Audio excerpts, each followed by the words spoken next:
पारवी हिक वाक़ियो खुशाब में बे वाक़ियो इस्लामाबाद में छा चवंदा अहिड़नि वाक़ियनि खे कीअं मुंहुं ॾिजे जो छोकिरियूं या न्याणियूं जेके तरक़ी कनि पियूं ऐं जॾहिं न कनि पियूं त पोइ उनजे नतीजे में उनखे मौत खे मुंहुं ॾियणो पए पियो, क़त्ल कयूं वञनि पियूं, छा करणु घुरिजे? सभिनी खां पहिरीं त लैला वालेकुम अस्सलाम। ऐं मां तव्हांखे सदाईं एप्रिशिएट कंदी आहियां अहिड़े मौज़ूअनि ते प्रोग्राम करण जे लाइ जेको त तमामु ज़रूरी आहिनि ॻाल्हाइण।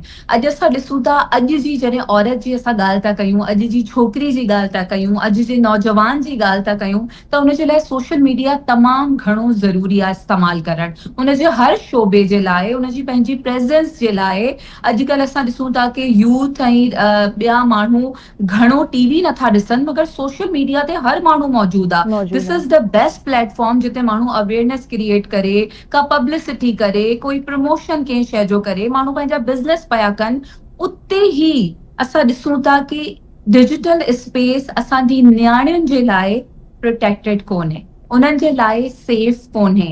असां वटि बैक टू बैक ईअं केसिस अचनि पिया। मां थोरो सो पुराणो हिकिड़ो केस खणी ईंदमि जेको अॼु बि असांजी मेमोरीज़ में, असां वुमेन राइट डिफेंडर्स जी मेमोरीज़ में ताज़ो आहे। दैट इज़ ऑफ कंदील बलोच केस।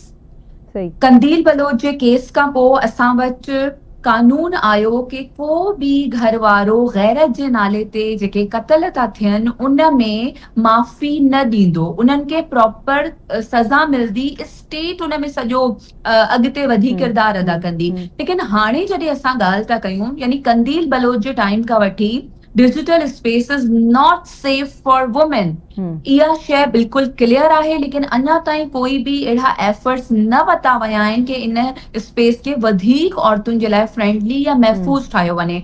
असां हिन वक़्तु मां सभिनी खां पहिरीं त सना यूसुफ जी ॻाल्हि कंदमि, जेको ताज़ो वाक़ियो थियो आहे, जंहिंमें जॾहिं तव्हां फैक्ट्स इस्लामाबाद पुलिस ॿुधाए थी त उहे फैक्ट्स तमामु घणा शॉक कंदड़ आहिनि। जेको कातिल आहे उहो 22 सालनि जो आहे Laila. That means our youth is involved in such crimes. Exactly. ऐं हुनजी तव्हां एज ॾिसो लैला, या 22 साल जी एज असांजे मुल्क जी, असांजे क़ौम जी हिकिड़ो रोशन ख़याल नौजवान हुजणु खपे।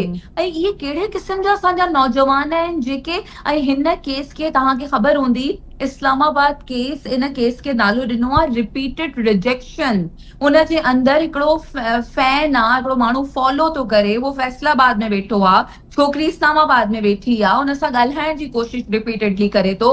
पहिरीं हुनखे सेल्यूलर डिनायल थो मिले, उन खां पोइ वञी करे हुनजे घर पुॼे थो 29 मे, जॾहिं सना जी बर्थडे आहे, उन सां मुलाक़ात करण जी 7-8 कलाक कोशिश करे थो। पर्टिकुलरली केस पर ॿिए पासे मुआशरे जो रवैयो बि त हुजे थो, यानी एग्जैक्टली। ऐं कमेंट्स जेके अचनि पिया उहे बि तमामु घणा ख़तरनाक आहिनि।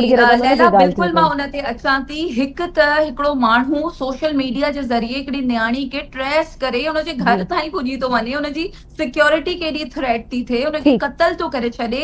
ऐं इन क़त्ल जी न्यूज़ खां पोइ सोशल मीडिया ते एॾो अफ़सोसनाक रवैयो साम्हूं अचे थो कि माण्हू चवनि था कि अहिड़ी न्याणियुनि खे मारे छॾणु खपे, अहिड़ी न्याणियुनि खे ज़िंदा रहण जो हक़ कोन्हे। इहे शयूं असांजे मुआशरे जी अहिड़ी अकासी कनि थियूं जेकी तमामु घणी गणती जोगी आहे। इहा हिकिड़ी आसान ॻाल्हि कोन्हे। बिल्कुलु बिल्कुलु, ही शायदि में जनरेशन लॻी वञनि, पर ज़ाहिर आहे असांखे कलेक्टिव एफर्ट्स वठी मिली। Thank U very much Marvi for your precious time. तव्हां सां गॾु आहे, हिन बाबति तव्हां पंहिंजो मौक़िफ़ ॾिनो आहे, ॻाल्हि ॿुधाई त केतिरे न ख़तरनाक असां मूमेंट ते पुॼी चुका आहियूं।